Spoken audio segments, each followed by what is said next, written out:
If you are doing fine all day when it comes to your nutrition and you end up binging on the evening, it is not the willpower issue. It is very predictable setup, and now I will explain why it is happening and how you can avoid it. So let's start why it's happening. I see three main reasons why it happens to people. All of those three have happened to me, all the people I work with. So, first of all, you are under eating throughout the day. I've done that too. Like, maybe you don't have time to eat throughout the day, or you feel like you had enough food, but in reality you didn't. So you end up on the evening feeling already hungry. So you are more hungry than you usually are, and when we are very hungry, we end up overeating without understanding when to stop. Because when you're too hungry, your satisfaction signal comes later, telling you that you're not hungry anymore. So you ended up overeating. And then when you already overate, you're finding a bunch of reasons why everything is ruined now, so you can have a full-on binge episode and start tomorrow. Number 2, you've been stressed all day. You are maybe not stressed, but you feel intense emotion all day, and night is the time for decompression. Let me explain.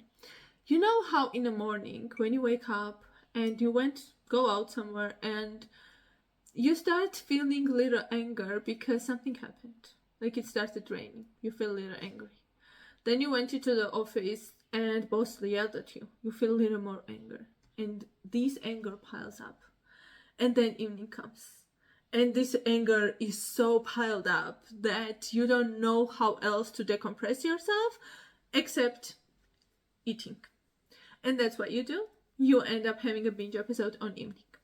Third one is that you are either alone, unstructured. You are either alone or unstructured. What I mean, food becomes your comfort, and evening is the time when you can seek the comfort. Throughout the day, you're very tired. Throughout the day, you are very busy, so you don't really have time to think about it. So for the evening, it becomes something that helps you feel comforted, helps you feel loved, and helps you feel entertained even. Because if you're bored on evenings because on the day you're busy. And when you feel bored, food becomes something kind of entertainment. Those are three main reasons. There are much more reasons, like there are a bunch of them, and it depends on who we are, what is that we do, what is the way we've been using food to cope. But those three are most common ones. I hope they will give you general idea of what your things can be. Now let's talk about how to fix it. I have 4 steps for it again. Step number 1 is to remove this biological panic. I know it's a little bit of complication. Let me explain what I mean. If dinner was small or if dinner was late, eat real meal. Don't wait. If you're hungry and you're waiting for dinner to come in 2 hours, don't do that. Have food, because dinner will come and you will end up having a binge episode because you were too hungry and didn't notice when your hunger disappeared. If dinner was not enough and you still feel hungry, have more food. If you don't want to have food because it feels very scary, then have a planned snack. Plan a snack, have it. There are a bunch of snack options which are very acceptable for our brain. Like when I started recovery process, my brain couldn't accept banana as a snack because banana has a lot of calories. Grape as a snack. Even though they are fruits, right? They're considered to be a healthy snack. You can have a bunch of snacks that your brain accepts as snacks, so you don't feel hungry. You don't need to force yourself to be in hunger longer. It's not gonna help with you losing weight. The step number 2 is to have a 10-minute delay. Not forever delay, but 10-minute delay. What it means, if you ended up eating and you're still hungry, set a timer for 10 minutes. During these 10 minutes, you can have water. You can have shower, you can have an evening walk, whatever it is that you feel like doing. Sometimes I go and read a couple pages of books. So I'm decompressing without food. You're creating this safe environment without food. You're telling your brain, we're safe, we're fine. Third step is to change the environment. Ideally, if there are people who stress you out in your home, spend less time with those people. It is not always possible though. So what we can do with changing the environment is change the setting. So if you had a takeout, instead of eating it from the box, plate it. Make it into a celebration instead of like eating fast. Sit down. Eat slowly. It should not be just you're having food. It should be whole experience. Doesn't involving TV or phone.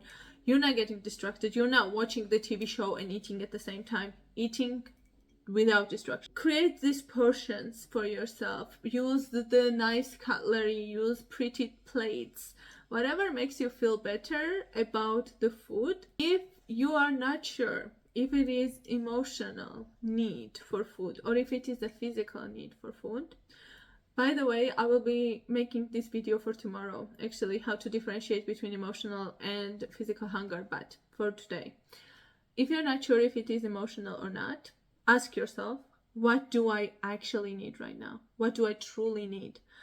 When I'm having this cup of coffee, what do I truly need? Is it the warmth in it that I like? Is it the taste in it that I like? Why did I started having this craving for coffee?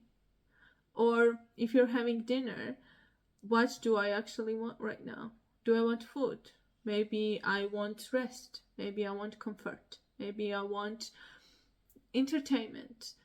Whatever comes to your mind first, accept it as a correct answer. And then do one thing that doesn't involve food to fulfill that need. If nights are your meal problem and you want to talk about it, you can book an audit call with me. It is absolutely free, 15-minute call where we can just chat about what is the main issue you're experiencing right now with the recovery, or if you don't know where to start. So I can help you create this little reset system that will be designed for you. It will be in the description. Feel free to check it out.